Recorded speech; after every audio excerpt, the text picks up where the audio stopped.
سلام پاکستان، میں ہوں افتخار فردوس اور آپ دیکھ رہے ہیں بارڈر ٹاکس۔ ناظرین، پچھلے پروگرام میں آپ نے گفتگو جو ہے وہ سنی کچھ علماء کی رائے کے حوالے سے کہ ریاست کا جو ایک تصور ہے اور اسٹیٹ سٹیزن ریلیشن شپ ہے اس کے بارے میں اسلام کیا کہتا ہے، اور خصوصی طور پر جو سوال اٹھ رہے ہیں آئیڈیولوجیکل بیسس پر، جس میں کچھ مسلح تنظیمیں جو ہیں وہ اسٹیٹ کے اس پورے آرکیٹیکچر کو انڈر کوشچن لے کر آ رہے ہیں، ان میں کن چیزوں کے اوپر ابہام ہے اور کیا وہ طریقہ کار ٹھیک ہے یا غلط ہے۔ علماء کے نزدیک جو ان کی رائے ہے اس میں تو کلیئرٹی جو ہے وہ موجود ہے، خصوصی طور پر وہ علماء جو اسلامک آئیڈیولوجیکل کونسل کو جو ہے ریپرزینٹ کرتے ہیں۔ لیکن اس کے برعکس اگر ہم دیکھیں جو جدید دور کے جو تقاضے ہیں اور اس میں جس طرف ریاست کا ایک تصور بدلتا ہوا جا رہا ہے اور لوگوں کے ایکسپیکٹیشنز بھی ہیں، اس کے بارے میں اسلام کیا کہتا ہے، اور مور امپورٹنٹلی کہ جو ہمارے نیشنل سیکیورٹی کے ایشوز ہیں اور خصوصی طور پر دوسرے ممالک کے ساتھ جو تعلقات ہیں اس کے بارے میں ہم جو اسلامی ٹیکسٹ ہیں اس کو انٹرپریٹ جو ہے وہ کیسے کر سکتے ہیں۔ ان ساری باتوں پر گہری نظر رکھتے ہیں مہمان ہمارے رحمت للعالمین اتھارٹی کے چیئرمین خورشید ندیم صاحب آج ہمیں جوائن کریں گے۔ ان سے پوچھیں گے کہ ان سوالوں کے جوابات کے اندر میسج کے لیے جو ہے وہ کیا انٹرپریٹیشن ہے۔ بہت شکریہ خورشید ندیم صاحب جو ہے وہ ٹائم جو ہے وہ دینے کے لیے، اور جب بھی آپ آتے ہیں یہاں سے کچھ سیکھنے کا جو ہے وہ موقع جو ہے وہ ملتا ہے۔ آج ہم بات کرنا چاہ رہے تھے اور یہ ایک کنٹینیوس ٹاپک ہے، علماء کو ہم نے بلایا، روزمرہ جو وہ لوگ جو ڈائریکٹلی اس کے ساتھ ڈیل کرتے ہیں ان کو بھی بلایا، لیجسلیٹرز کو بھی بلایا، یہ جاننے کے لیے کہ جو ریاست اور جو اس کے لوگ ہیں اس کا تصور ایک تو اسلام کے لحاظ سے، لیکن امپورٹنٹلی کہ جو اسلام نے کانسیپٹ دیا ہے اسٹیٹ کا اس کرنٹ سیناریو کے اندر وہ کیسے جو ہے وہ فٹ آتا ہے، خصوصی طور پر جب ہم ڈیموکریسی کو دیکھتے ہیں اور موجودہ حالات کو۔ بہت شکریہ۔ اسلام آپ جانتے ہیں کہ اللہ تعالیٰ کا آخری دین، جی، رسالت میں آپ صلی اللہ علیہ وسلم اللہ کے آخری پیغمبر تھے۔ تو آپ نے جو دین ہم کو دیا اس میں بہت ساری چیزیں وہ ہیں جن کا تعلق آنے والے وقت کے ساتھ ہے، اور اس میں اصول بنیادی طور پہ یہ ہے کہ کچھ بنیادی باتیں فنڈامنٹلز آپ کو بتا دیے جائیں، اور اس کی روشنی میں جیسے جیسے سماج ارتقاء کے معیار سے گزرتا ہے آپ اس کو اپلائی کرتے ہوئے اس کی صورتیں بدلتے رہتے ہیں۔ جہاں تک کسی نظم اجتماعی کا تعلق ہے جس کو ہم اسٹیٹ کہتے ہیں ماڈرن ٹرمنالوجی میں، اس کے بارے میں کچھ اصول دے دیے گئے۔ مثلا ایک بڑا اصول قرآن مجید نے بیان کیا، رسالت مآب صلی اللہ علیہ وسلم نے جس کو آگے لے کے چلے، کہ وہ امرہم شورا بینہم، کہ ان کے معاملات باہم مشاورت سے چلتے ہیں۔ ختم نبوت کے بعد اب آسمان سے تو کوئی ہدایت نہیں آنی، تو اب اللہ تعالیٰ نے یہ بتا دیا کہ اب جو معاملات آپ کے چلیں گے آپ کے مشاورت سے چلیں گے۔ اسی اصول پر نبی صلی اللہ علیہ وسلم کے بعد خلفاء آئے، مشاورت کے ساتھ آئے، مشاورت کے ساتھ قائم رہے، یہ اصول اسٹیبلش ہو گیا۔ اچھا، اب سوسائٹی ارتقاء کے مراحل سے گزرتی رہی، آگے بڑھی، تو اس کے آگے بڑھنے کے بعد اب صورت یہ پیدا ہوئی کہ ہر دور کے اندر اس کو اپلائی کیا گیا، اس سارے بنیادی اصولی ہدایت کو اپنے اپنے دور کی روشنی میں۔ آج کے دور میں جب ہم آتے ہیں 20ویں 21ویں صدی میں، تو آپ کو معلوم ہے کہ دنیا کا ڈھانچہ بدل گیا۔ جب اسلام نازل ہوا تو یہ امپائرز کا دور تھا، دنیا بھر میں امپائرز تھیں، بڑی بڑی سلطنتیں تھیں۔ آج 20ویں صدی میں آپ نیشن اسٹیٹ کے دور میں زندہ ہیں۔ نیشن اسٹیٹ کا مطلب یہ ہے کہ ایک قومی ریاست قائم ہو جاتی ہے اور دنیا میں اقوام متحدہ کی شکل میں ان کی ایک انٹرنیشنل آرگنائزیشن بنا دی گئی ہے۔ یہ ایک بڑی چینج ہے، ایک بڑی تبدیلی ہے۔ اب آپ نے دیکھنا ہے کہ وہ جو اصول آپ کو رسالت میں آپ صلی اللہ علیہ وسلم نے دیے اس میں آپ نے کیسے اپلائی کرنا ہے۔ تو بنیادی اصول کیا ہے کہ آپ نے وَأَمْرُهُمْ شُورَى بَيْنَهُمْ، مشاورت سے چلتا ہے۔ اب یہ مشاورت کا مطلب یہ ہے کہ عام آدمی کی رائے سے بنتا ہے۔ وہ رائے آپ کیسے حاصل کریں گے؟ ایک شکل پہلے ہوتی تھی کہ آپ بیعت کرتے تھے، ایک شکل آج کی ہے کہ آپ ووٹ سے فیصلہ کرتے ہیں۔ تو ووٹ سے یہ طے کرنا کہ حکمران کون ہوگا، اس کا مطلب یہ ہے کہ مشاورت سے طے کرنا ہے۔ اب سسٹم آپ بناتے ہیں اپنی ضرورت کے تحت، یہ صدارتی ہو سکتا ہے، یہ پارلیمانی ہو سکتا ہے، یہ کوئی بھی ہو سکتا ہے، لیکن بنیادی اصول وہی ہے کہ وہ امرہم شورا بینہم۔ تو آج کے دور میں اگر آپ پارلیمانی سسٹم بھی لے کے آئیں گے، صدارتی سسٹم بھی لے کے آئیں گے، تو بنیادی یہ سوال واضح ہونا چاہیے کہ یہ عوام کی رائے سے، عوام کے مشورے سے، باہم اتفاق کے ساتھ اور کثرت رائے کی بنیاد پر وجود میں آیا ہے۔ جی ٹھیک، تو ریاست کا جو تصور ہے وہ بیسیکلی جو رولنگ کلاس ہے وہ یعنی جو لوگ اپنی رائے سے پسند کریں گے جس کو، اس کو جو ہے وہ لے کر آئیں گے۔ پھر جو ان لوگوں کی سیکیورٹی ہے، جو رعایا ہے، اس کی سیکیورٹی کا ایشو ہے، اس کے جو اصول ہوں گے وہ کہاں سے آئیں گے؟ اس کی بنیاد یہ ہے کہ جب آپ جمع ہو جائیں گے تو اس کی اساس کسی سوشل کانٹیکٹ پر ہوگی. آپ متفق ہو جائیں گے کہ یہ ہے وہ پرنسپل جس پر ہم نے نظم اجتماعی کو چلانا ہے. اس کو آپ ماڈرن ٹرمنالوجی میں کانسٹیٹیوشن کہتے ہیں. یعنی آپ اتفاق کر لیتے ہیں کہ یہ وہ سوشل کنسٹرکشن ہے، یہ وہ پولیٹیکل کنسٹرکشن ہے جس کے تحت ہم نے اپنے نظم اجتماعی کو لے کے چلنا ہے. یہ عوام کے نمائندے ہیں، یہ بیٹھیں گے، یہ فیصلہ کریں گے، اور یہ آئین ہے جو حدود طے کر دے گا کہ ان حدود کے اندر انہوں نے فیصلہ کرنا ہے. جیسے مثلا آپ کے آئین میں یہ طے کر دیا گیا کہ قرآن و سنت کے برخلاف کوئی لیجسلیشن نہیں ہو سکتی. اس طرح کے کچھ اور ہیومن رائٹس کے ہیں، آپ کو معلوم ہے کہ آئین کے شروع میں پرنسپلز دے دیے گئے ہیں. اب آپ جو بھی لیجسلیشن کریں گے، جو بھی ملک کا نظام بنائیں گے، وہ اس کے گرد گھومے گا. تو یہ ایک معاہدہ ہے جو عوام اور ریاست کے درمیان ہو گیا کہ ہم نے اس معاہدے کے تحت اپنے اجتماعی معاملات کو چلانا ہے. اب حکومت جو ریاست کو ریپرزینٹ کر رہی ہے اور عوام دونوں اس معاہدے کے پابند ہیں، اس لیے کہ وہ معاہدہ ان دونوں کے حقوق و فرائض کا تعین کر رہا ہے. اور اسلام میں ہمیں یہ حکم دیا گیا ہے کہ ہم معاہدوں کی پاسداری کریں، عہد کو پورا کریں. اور اس عہد کا تعلق یہ کہ ہم نے جو حکومت نے اور ریاست نے عوام کے ساتھ جو معاہدہ کیا اور عوام نے ریاست کے ساتھ کیا، یعنی میں اگر پاکستان کا شہری ہوں تو میں نے ایک معاہدہ کیا ہے کہ میں اس کو ٹیکس دوں گا، اس کے قوانین کو مانوں گا، اس کے اگر یہ کہے گی کہ تم نے یہاں رک جانا ہے تو میں رک جاؤں گا. یہ میری ذمہ داریوں میں شامل ہے. ریاست کی ذمہ داریاں کیا ہیں؟ وہ میری جان و مال کا تحفظ کرے گی، مجھے قانون کے تحت پروٹیکشن دے گی. یہ اس کی ذمہ داریاں ہیں. تو حقوق بھی ہوتے ہیں اور ذمہ داریاں بھی ہوتی ہیں. ان کا تعین ایک معاہدے کی شکل میں ہوتا ہے، اس کو ہم کانسٹیٹیوشن کہتے ہیں. اور اس کانسٹیٹیوشن کی پاسداری ہماری دینی ذمہ داری ہے، اخلاقی ذمہ داری ہے. اور اگر ہم نہیں کریں گے تو خدا کے ہم جواب دیں گے. یہ تو کلیئر ہو گیا کہ یہ رشتہ اب ہے کیا، سٹیزن کا، اسٹیٹ کا. پھر جب ہم اب اس کو ماڈرن کانٹیکسٹ میں لے کر آتے ہیں، اور خصوصی طور پر آج کل کے دور کے اندر جو کانفلکٹس کا جو ہے وہ دور ہے، اور ہم دیکھتے ہیں کہ مسلح گروہ جو ہے وہ ریاست کے اوپر اس بیسک سٹرکچر کو جو ہے وہ ٹارگٹ کرتے ہیں کہ جس طریقہ کار سے یہ اسٹیٹ چلائی جا رہی ہے وہ اسی کے اوپر جو ہے وہ کوشچنز جو ہے وہ لگاتے ہیں. تو پھر یہ ڈفرنس آف اوپینین، اس کے بیچ میں کوئی درمیانہ راستہ نظر آتا ہے؟ یہ جو اسلوب ہے نا، اس کا اسلام سے کوئی تعلق نہیں ہے. نبی صلی اللہ علیہ وسلم کا ارشاد ہے کہ اللہ کا ہاتھ جماعت پر ہے. الجماعت سے مراد اسٹیٹ ہے، نظم اجتماعی ہے. جب لوگ متفق ہو کے کوئی حکومت کسی نظام پر اتفاق کر لیتے ہیں تو اس کے بعد اس کے خلاف جانا شرعاً ناجائز ہے. یہ میں کوئی نئی بات نہیں کہہ رہا، یہ ہمارا ایک نون چیز ہے جو پوری مسلم روایت کے اندر موجود ہے. بلکہ میں آپ سے ایسی کروں کہ یہ وہ بات ہے جس پر کوئی اختلاف نہیں ہے.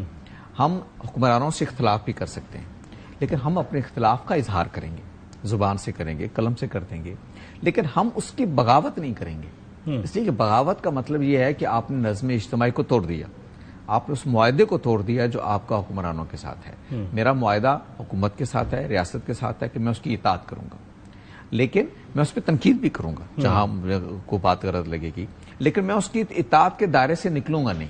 یہ قرآن مجید کا حکم ہے کہ اللہ تعالیٰ کی اطاعت کرو، اطیعوا اللہ و اطیعوا الرسول و اولی الامر منکم.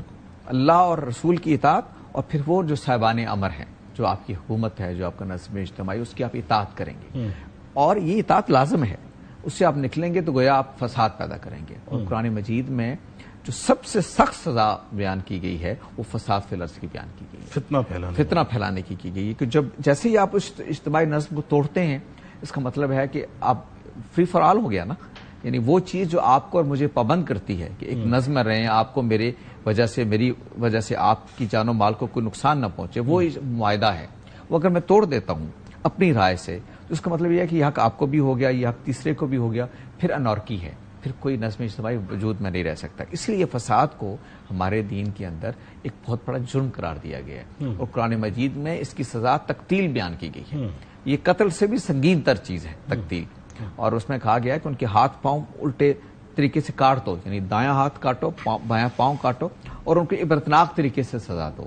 اس لیے کہ فساد فی الارض، لوگوں کی جان و مال سے کھیلنا، یہ معمولی درجے کا جرم نہیں ہے، یہ بہت سنگین جرم ہے. یعنی ایک قتل آپ کرتے ہیں تو اس کے بدلے میں بھی قصاص ہے، جان لی جائے گی جان کے بدلے میں. لیکن پورے معاشرے کو آپ خوف کیفیت میں مبتلا کر دیں تو یہ معمولی واقعہ نہیں ہے. اس لیے یہ بات سمجھنے کی ہے کہ نظم اجتماعی سے بغاوت کرنا یہ فساد فی الارض ہے. اور اس کی بہت شدید سزا ہمارے دین میں بھی بیان ہوئی ہے، ہمارے آئین میں بھی بیان ہوئی۔ ایک چھوٹے سے بریک کا ٹائم ہوا ہے، واپس آ کر وہ دوسرے مسلمان ممالک کے ساتھ تعلق ہے، اس کے حوالے سے تھوڑا جو ہے وہ جاننا چاہیں گے۔ ناظرین ہمارے ساتھ رہیے۔ ویلکم بیک ناظرین۔ اچھا خورشید صاحب، ہم بات کر رہے تھے جو بیسک کانسیپٹس ہے اسٹیٹ کے، رعایا کے، لوگوں کے حقوق، کس طرح اسٹیٹ اپنے آپ کو جو ہے وہ امپوز کرتی ہے، لیکن اگر ہم اس کو کرنٹ کانٹیکسٹ میں جو ہے وہ شفٹ جو ہے وہ کر دیتے ہیں، ایک بہت بڑا سوال جو ہے وہ آ جاتا ہے، کیونکہ بغاوت کا تو آپ نے ایک کمپلیٹ چیپٹر جو ہے وہ ایکسپلین کر دیا کہ کیا سزا ہے، اور تقتیل سے جو ہے آلموسٹ اس کو متشابہ جو ہے وہ قرار جو ہے وہ دیا ہے۔ لیکن جو آج کل کے دور کے اندر کچھ ایسے گروپس ہیں جو کہتے ہیں کہ جو ہمارا ورژن ہے شریعہ کے لحاظ سے وہ ہم امپوز کریں گے اور جو باقی ہیں وہ غلط ہیں، اس کانسیپٹ کو اسلام نے کیسے وضع جو ہے وہ کی ہے؟ اس کا حق کسی کو نہیں ہے، وہ اپنی رائے بیان کر سکتے ہیں، وہ اپنی تعبیر بیان کر سکتے ہیں، اور اس کے بعد یہ حق ہے ریاست کا، نظم اجتماعی کا، کہ وہ کسی تعبیر کو اختیار کر لے۔ دیکھیے ہماری آئین نے ہمیں پابند کیا قرآن و سنت کا، کسی خاص تعبیر کا پابند نہیں کیا، یعنی نہ ہم حنفی تعبیر کے پابند ہیں، نہ ہم مالکی تعبیر کے پابند ہیں، ہم کسی فقہی کسی مسلک کی تعبیر کے پابند نہیں ہیں۔ یہ ساری ہماری روایت ہے، ہم سب سے استفادہ کریں گے، لیکن وہ جو ایک فورم ہے آپ کا نظم اجتماعی کا، آپ کی اسمبلی ہے، آپ کی پارلیمنٹ ہے، وہ جس رائے کو چاہے قبول کر سکتی ہے، اور اس کے لیے بھی ایک کانسٹیٹیوشنل آپ کے پاس راستہ ہے جس کو اسلامی نظریاتی کونسل کی شکل میں بیان کرتی ہے۔ کسی معاملے میں ڈسپیوٹ ہے تو آپ ان کی طرف بھیجتے ہیں، وہ ریکمینڈ کریں گے آپ کو پارلیمنٹ کو کہ ہمارے خیال میں یہ رائے درست ہے، آپ اس کے پابند نہیں ہیں، لیکن وہ آپ کی ایک طرح سے مشاورت ہو جائے گی کہ اس میں دین کا نقطہ نظر کیا ہے۔ ایک عالم کا حق بس اتنا ہے، وہ عالم فرد کی شکل میں ہو یا اجتماعی کو گروہ کی شکل میں ہو، کہ وہ اپنا نقطہ نظر بیان کر دے۔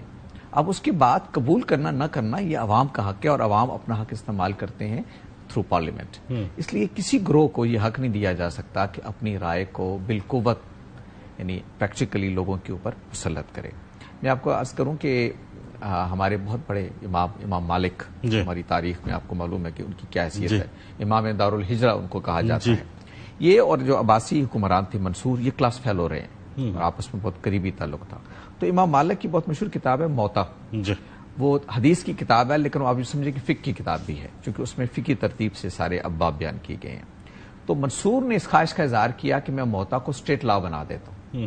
آپ کو معلوم ہے اس وقت کوئی پارلیمنٹ ہوتی نہیں تھی، خلیفہ بادشاہی تھے، وہ جو چاہیں کریں، تو وہ چاہتا تو کر سکتا تھا۔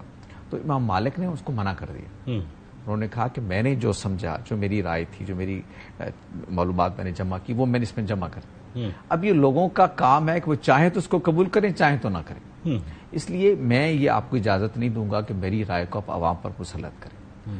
اس لیے یہ ہمارے کلیئر تھے، ہمارے علماء، ہمارے اسکالرز، ہمارے فقہاء اس معاملے میں، کہ آپ اپنی علمی رائے بیان کرتے ہیں، اس کے بعد یہ نسب اجتماعی کا فیصلہ ہے کہ وہ کس رائے کو قبول کرتی ہے، ایک کو کرتی ہے، ایک دوسرے کو رد کر دیتی ہے۔ یہ ہمارے ہاں خود خلافت راستہ میں بھی آراء بدلتی رہی۔ ذرا بتائیں، ایکسپلین کریں۔ مثلا ایک رائے اختیار کی گئی حضرت ابو بکر صدیق کے دور میں، حضرت عمر کے دور میں حالات بدلے تو انہوں نے اس رائے کو بدل دیا۔ مثال کے طور پر، بلکہ اس سے بہت اگلے درجے کی مثال ہے، قرآن مجید نے یہ زکوٰۃ کے مصارف بیان کیے ہیں، وہ 8 مصارف بیان کیے ہیں جہاں آپ زکوٰۃ خرچ کر سکتے ہیں۔ اس میں سے ایک تالیف قلب بھی ہے، لوگوں کے دل جیتنے کے لیے آپ استعمال کرتے ہیں۔ یہ پہلے بھی رائج رہا، قرآن مجید کا حکم تھا، حضرت ابو بکر صدیق کے دور میں رائج رہا، لیکن جب معاملہ حضرت عمر کے پاس آیا تو انہوں نے کہا کہ اس مد میں اب خرچ کرنے کی ضرورت نہیں رہی۔ اب اسلام اس جگہ پہ کھڑا ہے، اسلامی ریاست اس جگہ پہ کھڑی ہے کہ ہمیں تالیف قلب کے لیے پیسے خرچ کرنے کی ضرورت نہیں، اس لیے آئندہ زکوٰۃ اس کام کے لیے خرچ نہیں ہوگی۔ تو ایک بڑا فیصلہ لیا۔ طلاق کے بارے میں دیکھ لیجیے، طلاق یہ جو ایک نشست میں 3 طلاقوں کا جو معاملہ ہے، یہ حضرت عمر کے دور سے پہلے کچھ اور تھا۔ حضرت عمر نے اپنے دور کے حالات کو دیکھا کہ لوگ اس کو کس طرح سے سوء استعمال کر رہے ہیں، اس رائٹ کو کیسے لوگ غلط استعمال کر رہے ہیں، تو انہوں نے کہا کہ آئندہ پھر ایک نشست کی طلاق کو میں 3 قرار دے دوں گا۔ تو یہ نظم اجتماعی کے فیصلے ہیں، یہ فیصلے آج بھی بہت سارے لوگ نہیں مانتے، وہ یہ کہتے ہیں کہ وہ حضرت عمر کی رائے سے ابھی بھی بہت بات ہے، وہ یہ کہتے ہیں کہ ایک نشست میں ایک ہی طلاق ہوتی ہے۔ آپ کو معلوم ہے یہ ہمارے یہاں مشہور فقہی اختلاف ہے۔ تو کہنا یہ ہے کہ یہ اختلاف ہوتے ہیں، کوئی ایک رائے ہے جس کو آپ اختیار کر لیتے ہیں۔ آج بھی کوئی چاہتا ہے تو حضرت عمر کی رائے کو اختیار کر سکتا ہے، لیکن بہت سارے لوگ چاہیں تو دوسری رائے کو بھی اختیار کر سکتے ہیں۔ یہ انٹرپریٹیشن کا اختلاف ہے، لیکن یہ حق کہ کون سی رائے اختیار کی جائے گی یہ آپ کا نظم اجتماعی اس کا فیصلہ کرتا ہے. ہر گروہ کو یہ حق نہیں دیا جا سکتا. مثلا آج ایک گروہ کھڑا ہوتا ہے وہ کہتا ہے کہ میری تعبیر کے مطابق اسلام نافذ کریں. کل ایک دوسرا گروہ کھڑا ہو جاتا ہے میری تعبیر کے مطابق کھڑے. کل تیسرا گروہ کھڑا ہو جاتا ہے. آپ بتائیے کیا اس کے بعد کسی نظم اجتماعی کا قائم رہنا ممکن ہے؟ تو آپ کو لازماً ایک شکل اختیار کرنی ہے کہ جس میں کسی ایک رائے کو اختیار کر لیا جائے, اور وہ ہم نے پارلیمنٹ آئین کی شکل پہ کر لی. تو پھر اجماع الامہ کا جو کانسیپٹ ہے یا ایون نیشن سٹیٹ کے اندر ایک اجماع کا کانسیپٹ ہے تو وہ کن چیزوں پر پھر ہوگا؟ اس کو علامہ اقبال نے بہت اچھی طرح سے بیان کر دیا. انہوں نے اپنے خطبات میں اجتہاد پہ جن کو خطبہ ہے انہوں نے واضح کیا ہے کہ دور جدید میں اجماع کو جاننے کا پلیٹ فارم پارلیمنٹ ہے. یعنی یہ بات کہ لوگ کیا اکثریت کہتا ہے. اجماع اصل میں تھوڑا ایک مس کیلکولیٹڈ یا جو کہ مس انڈرسٹوڈ کانسیپٹ ہے. اجماع عام طور پر ممکن نہیں ہوتا, یعنی انٹرپریٹیشن میں نہیں ممکن ہوتا. یہ اجماع کا مطلب ہے کہ اس سے کوئی اختلاف نہ کرنے والا ہو. آپ اکثریت کی بات کر سکتے ہیں, یعنی لوگ اکثریت اس کو قبول کر رہی ہے. تو اکثریت اس کو قبول کرتی ہے. اجماع انہوں نے اس کے لیے ایک اور ٹرم بھی استعمال ہونا شروع ہوئی بات کی فقہ میں, وہ ہے اجتماعی اجتہاد. وہ آلموسٹ اجماع کے برابر کی اجتماعی سطح پہ آپ میجارٹی کی. تو اس کو علامہ اقبال نے اپنے خطبات میں بتایا کہ دور جدید میں اس کو اپنانے کا طریقہ پارلیمنٹ ہے. آپ پارلیمنٹ ان کو نے سجیسٹ کیا ہوا ہے کہ اس میں علماء کی بھی ممبرشپ ہو, جیسے ہمارے ہم ہی ہے نا ٹیکٹوکریٹس کی سیٹیں ہیں اس میں علماء بھی آتے ہیں.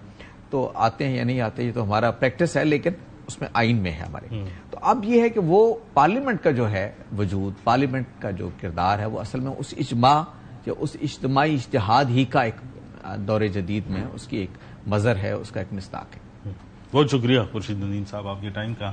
گفتگو جو ہے آپ نے مہمان کی سنی, بہت امپورٹنٹ گفتگو ایک ایسے ٹاپک کے اوپر جس کے اوپر مین اسٹریم میڈیا میں کم ہی جو ہے وہ بات چیت ہوتی ہے.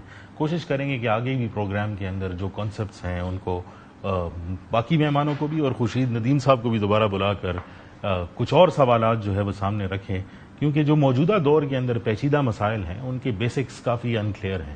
بیسکس جاننے سے ہی آگے کمپلیکس پرابلمس کی سمجھ جو ہے وہ آتی ہے. پروگرام میں گفتگو کا سلسلہ جاری رہے گا, دیکھتے رہیے گا بارڈر ٹاکس.